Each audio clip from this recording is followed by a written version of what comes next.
کہ میں بھی تمہاری طرح ہی ایک بشر ہوں۔ لیکن اگر ہمیں اس آیت کو سمجھنا ہے تو اس آیت کی تفصیلات کو بھی سمجھنا ہوگا کہ اللہ نے یہ کیوں ارشاد فرمایا، کیا وجہ تھی اس کی۔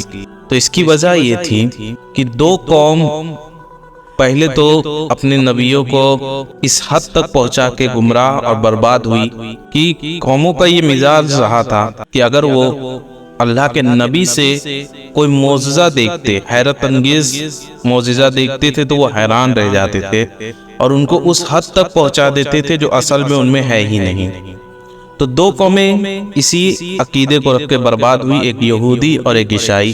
حضرت عزیر علیہ السلام اللہ کے نبی ہیں، آپ کو اللہ نے 100 سال کے لیے سلا دیا اور آپ 100 سال بعد اٹھے۔ تو جب قوم نے دیکھا کہ حضرت عزیر 100 سال بعد اٹھے ہیں، لہذا آپ کی عمر تو اتنی ہی تھی لیکن آپ کی قوم 100 سال آگے جا چکی تھی۔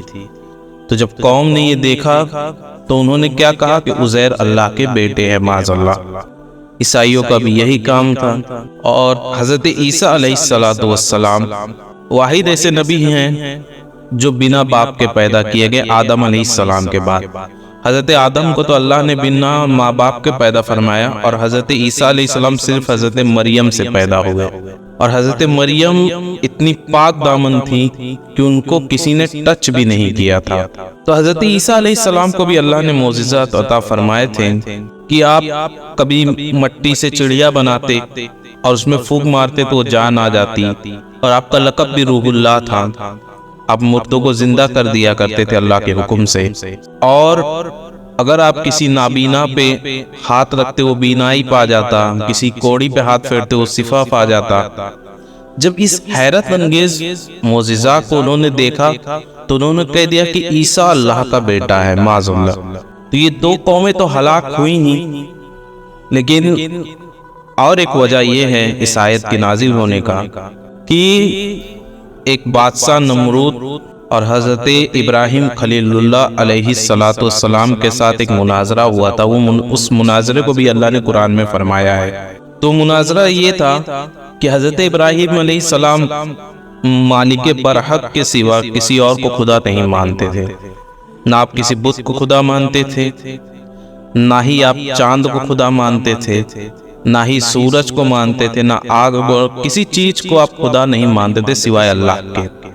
تو ایک دن نمرود نے آپ کو بلایا اور کہنے لگا کہ تمہارا خدا کون ہے؟ تم ہر چیز کو انکار کرتے ہو کہ نہ چاند خدا ہے، نہ یہ بت خدا ہے، نہ آگ خدا ہے، نہ سورج خدا ہے، تو تمہارا خدا کون ہے؟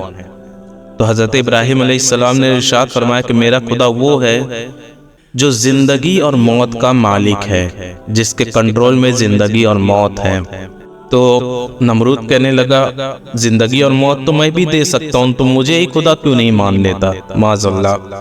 تو حضرت ابراہیم علیہ السلام نے پوچھا کیسے؟ تو اس نے دو قیدی بلائے، ایک کو پھانسی دینا تھا اور ایک کو آزاد چھوڑنا تھا۔ تو جس کو آزاد چھوڑنا تھا اس کو اس نے قتل کر دیا، اور جسے پھانسی دینا تھا اسے کہا کہ جا میں نے تیری زندگی بخش دی، تو آج سے آزاد ہے۔ تو اس نے کہا کہ دیکھو جسے مارنا تھا میں نے اسے زندگی دے دی، اور جسے زندگی دینی تھی میں نے اسے موت دے دی، تو میں بھی کر سکتا ہوں۔ تو حضرت ابراہیم علیہ السلام سمجھ گئے کہ یہ بہت ہی بڑا بیوقوف انسان ہے کہ اس نے موت کا مطلب یہ سمجھ لیا ہے۔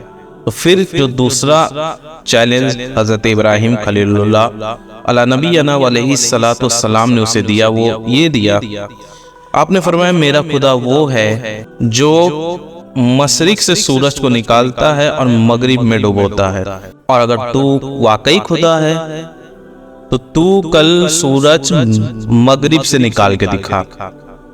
یعنی حضرت ابراہیم علیہ السلام نے اسے اپوزٹ چیلنج دیا، کہا کہ میرا خدا وہ ہے جو پورب سے سورج کو نکالتا ہے، پشچم میں ڈبوتا ہے، اگر تو خدائی کا دعویٰ کرتا ہے تو تو سورج کو پشچم سے نکال کے دکھا ایک دن۔ اگر آپ ایسا نہیں کہتے اور یہ کہتے کہ تو کل سورج نکال کے دکھا، تو دوسرے دن تو سورج پورب سے ہی نکلنا تھا، تو فوراً کہہ دیتا آج یہ میں نے نکالا ہے۔ لیکن حضرت ابراہیم علیہ السلام نے اسے اپوزٹ کا چیلنج دیا، پھر قرآن نے کہا کہ پھر یہاں وہ کافر لاجواب ہو گیا، خاموش ہو گیا۔ 2000 سال بیت گئے، دو جہاں کے تاجدار محمد مصطفیٰ صلی اللہ تعالی علیہ وسلم مکہ معظمہ میں جلوہ افروز ہوئے اور آپ سرافہ معجزہ بن کر آئے۔ حضور کا ہر ایک کام معجزہ تھا۔ کبھی آپ اشارہ کرتے تو چاند پھٹ پڑتا، کبھی آپ اشارہ کرتے تو جو بے زبان جانور تھے وہ بول پڑتے، کبھی آپ حکم دیتے تو پتھر بول پڑتا، کبھی آپ اشارہ کرتے تو پیڑ درخت جڑ سمیٹ اکھڑ کے آپ کے پاس آ جاتا۔ تو ان سب معجزات کو دیکھ کے کہیں یہ قوم بھی اس طرح گمراہ نہ ہو جائے، یعنی یہودی اور عیسائی کی طرح، تو پھر اللہ نے حکم دیا اور اس آیت کو نازل فرمایا، قل انما انا بشر مثلکم، اے محبوب آپ فرما دیجئے کہ میں بھی تمہاری طرح ایک بشر ہوں، تاکہ قوم معاذ اللہ کہیں آپ کو بھی خدا یا خدا کا بیٹا نہ بتا دے۔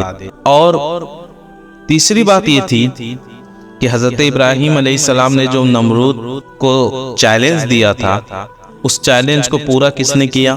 ایک دن حضرت علی کی زانگوں پہ میرے نبی کریم صلی اللہ تعالی علیہ وسلم سر رکھ کے آرام فرما رہے تھے کہ اچانک سورج مطلب عصر کا وقت نکلنے لگا۔ حضرت علی کبھی سورج کو دیکھتے، کبھی حضور کو دیکھتے، لہٰذا آپ نے فیصلہ کیا کہ حضور کی نیند میں خلل نہ آئے۔ اب جب سورج نکل گیا تو نماز عصر قضا ہونے کے غم میں حضرت علی رونے لگے۔ تو حضور نے اٹھ کے پوچھا، اے علی کیا ہوا؟ تو حضرت علی کرم اللہ تعالی وجہ الکریم نے ارشاد فرمایا، یا رسول اللہ نماز عصر قضا ہو گئی، میں بس اس غم میں رو رہا ہوں۔ تب اس وقت میرے آقا نے ہاتھ کا انگلی کا اپنے اشارہ کیا، سورج دوبارہ مغرب سے پلٹا۔ اور ابراہیم علیہ السلام نے کیا کہا تھا؟ اگر تو خدا ہے تو تو سورج کو دوبارہ مغرب سے نکال کے دکھا۔ اور اس چیلنج کو پورا کس نے کیا؟ میرے آقا نے۔ تو کہیں قوم یہ نہ سمجھ لے کہ حضرت ابراہیم علیہ السلام نے تو یہ کہا تھا کہ اگر تو خدا ہے تو سورج کو مغرب سے نکال، اور حضور یہاں سورج کو مغرب سے اشارہ کر کے نکال لے، تو کہیں معاذ اللہ قوم پھر ہلاکت کی طرف نہ چلی جائے۔ اس لیے اللہ نے اس آیت کو نازل کیا اور کہا، قل انما انا بشر مثلکم، اے محبوب آپ فرما دیجئے میں بھی تمہاری طرح ایک بشر ہوں، میں خدا نہیں ہوں۔ تو یہ اس آیت کا مطلب تھا، لیکن آج سب کہنے لگتے کو اللہ نے تو آیت میں فرما دیا ہے۔ تو میرے بھائی تفصیل میں بھی جانا چاہیے، اس کا شان نزول کیا تھا یہ بھی سمجھنا ضروری ہے۔ اور ایک بات قوم کو یہ بھی یاد رکھنا چاہیے کہ اگر کوئی شخص صرف حضور کو یہ کہے کہ یہ بشر ہے تو وہ شخص گمراہ ہے، اور اگر کوئی شخص یہ کہے کہ حضور نور ہے تو وہ شخص بھی گمراہ ہو جائے گا۔ یعنی اس نے صرف نور کہا، بشریت کا انکار کیا تو بھی وہ گمراہ ہو جائے گا، اور اگر اس نے صرف بشر کہا تو بھی وہ گمراہ ہو جائے گا۔ تو کہنا کیا چاہیے؟ تو اہل سنت والجماعت کا یہ عقیدہ ہے کہ ہمارے حضور و اللہ خدا تو نہیں ہیں، لیکن خدا سے جدا بھی نہیں ہیں، اس لیے ہم حضور کو نوری مخلوق، نوری بشر کہیں گے۔ اگر صرف واحد نور ہم کہیں گے تو نور فرشتے ہیں، اور فرشتے کے بھی رسول میرے آقا ہیں، بشر کے بھی رسول میرے آقا ہیں، بلکہ تمام کائنات کے بھی رسول میرے آقا ہیں۔